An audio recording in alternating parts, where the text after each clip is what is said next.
Mexico will officially begin entering the UFO arena with their upcoming scheduled hearing in the Congress on September 12th at 4 p.m. The surprising move from Mexican officials is just the latest in a string of other national governments choosing to move the conversation into the halls of power, including both Brazil and Japan, who hosted similar sessions in their own congresses in 2022. Now, this hearing will be a little bit different than the hearing we saw in the United States, at least in part due to the fact that Mexico uses a parliamentary system of government. So they do have a two-chamber legislative branch consisting of a Senate and House of Deputies. The hearing will take place in the House of Deputies, which consists of 500 members. As this will be a full formal session, we are likely to see opening remarks followed by the presentation of research and data,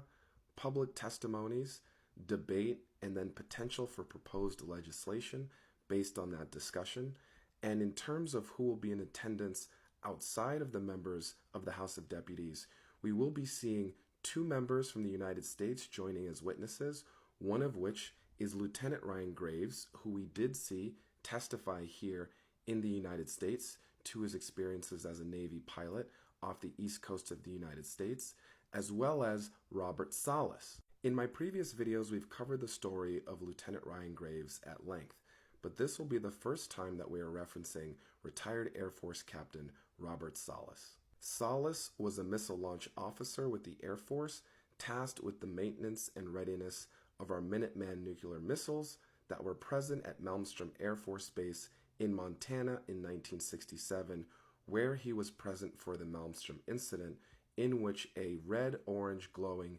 disc-shaped object shut down multiple of the missile silos inexplicably in the presence of multiple military witnesses. Now, Salas has already spoken publicly at length on multiple occasions about this incident, as well as testifying directly to the All-Domain Anomaly Resolution Office, run by Dr. Sean Kirkpatrick out of the Department of Defense within the United States, as well as to the Brazilian Senate in their historic hearing they held last year in 2022. And one of the big things that's going to be fundamentally different and signals a real change in the posture that governments are going to have around this issue is the choice by the Mexican government to include an international coalition of witnesses, including bringing those from Brazil and Japan to join both Lieutenant Ryan Graves and Robert Salas in providing testimony. One of those witnesses is Ronnie Vernet,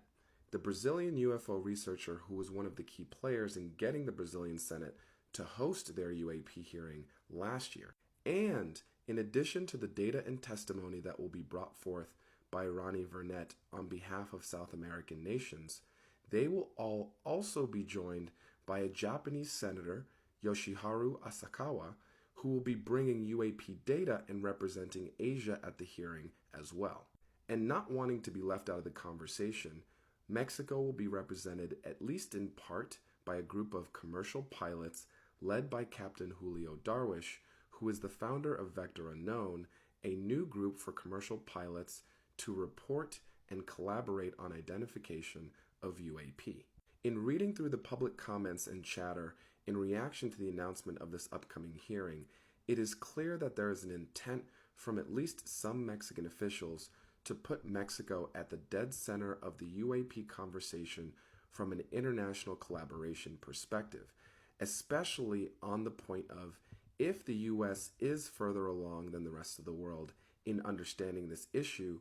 what position should other allies and nations take as it pertains to defending their own sovereignty and understanding related to the UFO topic? With the U.S. Congress taking a break for August recess and uncertainty as it pertains to when and where the next UFO hearing will be held within the United States,